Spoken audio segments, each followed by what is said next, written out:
This isn't hate at all, it's genuine curiosity, and that speaks volumes, so I'll answer this question.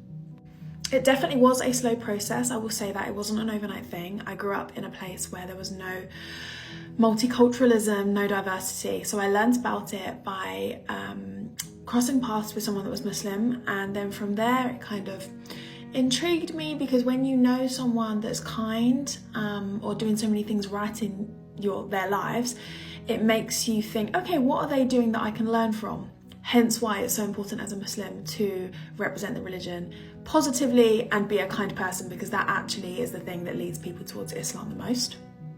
And then from there I started listening to Hamza Yusuf, Bilal Assad and a couple of others, and I thought they were good for general life direction, i.e. take the Quran out of mind. Actually, it's just good life advice, and it made me feel very peaceful, so that's where it started. I also started to change my For You page and the content creators that I followed, and started following Muslim women, not just hijabis, but just those that were kind of leading their life through Islam. And they didn't even have to mention Islam. I just started to notice that the accounts that I follow started to change slightly, and I just appreciated their more modest fashion, or how they spoke, or how they looked towards their family. So many things. It didn't have to be directly Islam. And then before reverting, I started to live like a Muslim, just because I thought that would make me feel easier about the whole journey, and it'd be less of a shock and less of a jump.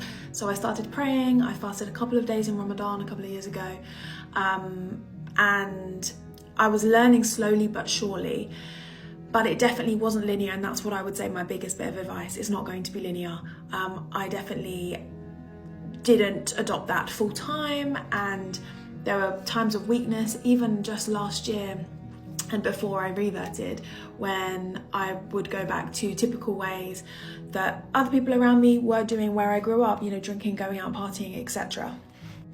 But then I got to a point wherein I was trying to mimic a lot of the actions that I would do fully if I had reverted. And I was in a place where I was kind of in no man's land, wherein I hadn't reverted, so hadn't joined the Muslim community, and I didn't have the support because of that. But then I'd almost waved goodbye to old habits and past life, and maybe past company that was just revolved around talking about boys and going out and etc. So I got to a point where I pragmatically thought about it and thought, what is the worst that could happen? And I looked into all of the different ways of being when you are a Muslim, and looked